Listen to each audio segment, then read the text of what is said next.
The early returns are... Okay. I don't know where you're going with that. No, Michael Earley returns. Oh, okay. Early thoughts here where it felt like it was trending in one direction. I didn't know if you were talking about some maybe rival of A&M being finished early. They're not returning. Yeah, they're finished early. But, Yeah. okay, so Michael Earley. Michael Earley coming back for another year Yeah. with a little distance from the season, a little distance from Friday when the news hit, because it didn't hit during the show. There's the statement there from Athletic Director Trev Albert. Billy and Bronny and Zane did a rapid reaction on Friday afternoon as it happened, but we have not addressed it here on the show. I was out Friday. You were here doing the show. Your thoughts here a couple days removed from the return of Michael Earley. Learn from your mistakes, don't repeat them, and win. You can't always be everybody's best friend. Sometimes you got to be a hard-ass coach.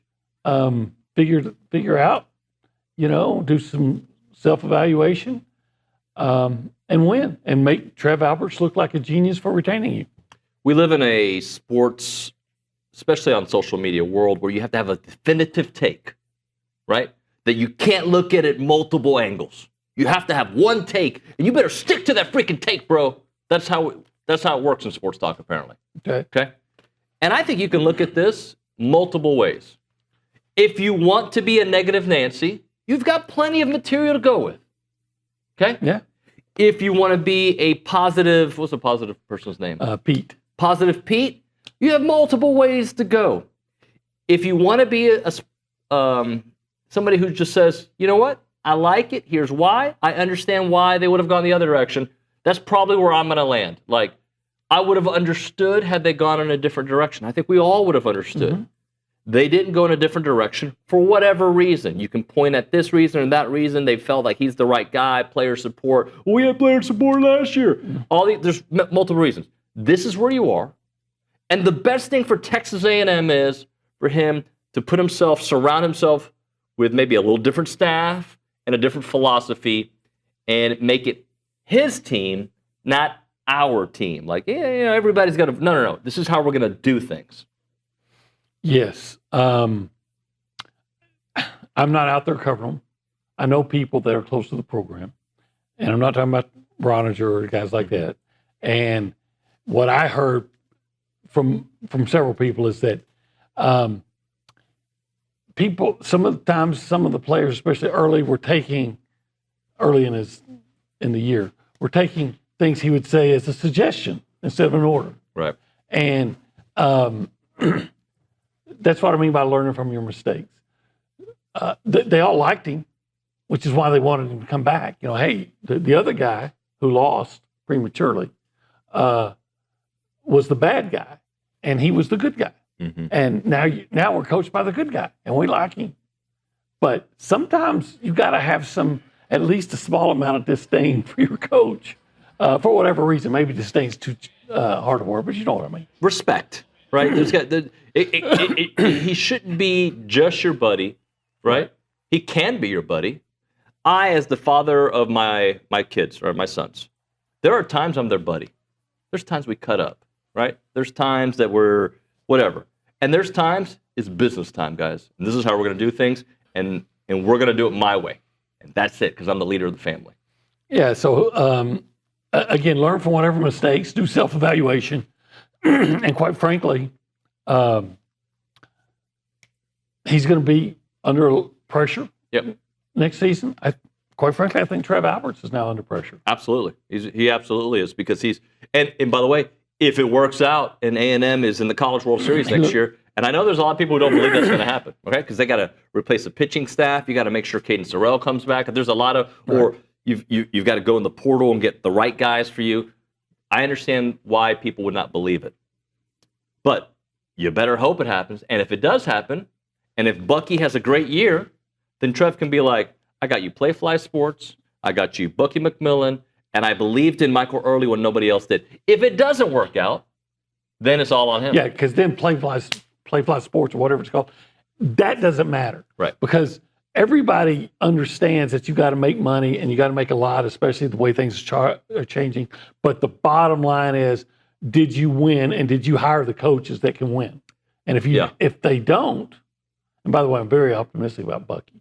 I am too. But if they don't, where's the buck stop? But I think there's a lot of folks that would rather be right than let it ride. I think there are some that are just wishing for the demise so they can be right. And I'm telling you, I am hoping that they win the SEC next year and have a deep run, right? And I think that there's probably a lot of people that are going to be quick to say, I told you so, if it doesn't work out. But just the Aggies I've been around my whole life, once they can grouse and complain, but once that team goes on the field. Those are real people. Okay, who are you talking about? I think real people and social media people are two different types of people. I think on social media, it's easier to be I told you so and mean. And I think in real life, you're like, God, I have folks that called me this weekend, folks that I love, family members, like, dude, I don't know if this is going to work. Hope it does, but I would have made a change. Well, see, it's the second sentence there. I hope it does. Right.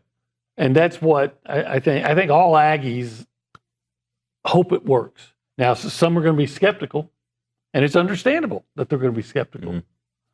But they're all going to hope it works. They want, even those I believe, and I may be dead wrong, even those that want to change, hope, and called for a change, are hoping they're wrong.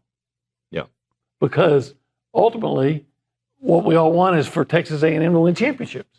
Is there anything from this season that encourages you? Well, you mentioned Caden Sorrell. Yeah.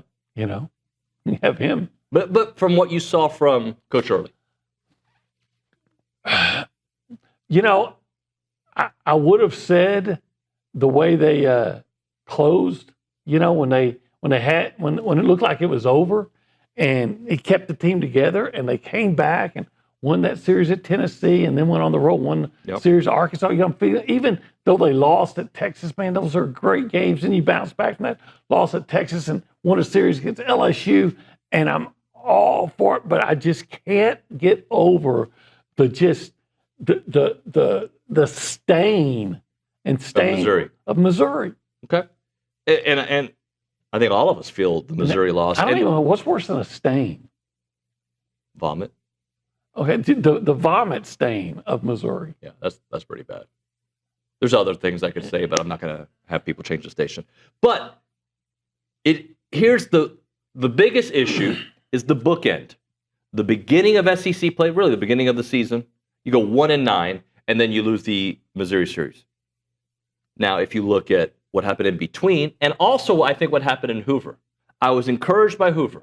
I was encouraged from, honestly, I have more of a problem with the Texas series than I have with the Missouri series. And I have a major problem with the Missouri series. Okay. Because the Texas series to me was personal. That's why. For me, not everybody. You can look at they're the number one team in the country. By the way, they're home. They're this, they're that. For me, it was more of a personal series. That's the series you have to have. For me. Well, I understand what you're saying there in terms of, it means more to beat Texas and Schlossnagle and all those things. For all the reasons in the last year. But, yes. But the bottom line is, and I'll go back to it, you had a chance to have erased all those problems, and you had from early in the season, and you had a chance to start over. And all you had to do was win a series against the worst team on your home field. Yeah. Against the worst team in the league. And you got swept. Nick, put up the SEC schedule if you can, because people hate talking about the injuries. They hate it. And you do have to overcome injuries, just like A&M football had to overcome Le'Veon Moss, and they didn't do a good job of that. There's the schedule. Okay, the 1-9 start, is that the beginning of SEC schedule? There we go. The beginning of SEC play, going 1-9. If that looks a little different, okay, just a little different. The Alabama series, which you got swept, which you were in it. The Vanderbilt series where you struck out, however many times it was, ridiculous number. If those series look a tad different, not significantly different, lose a series but win a game. Yeah.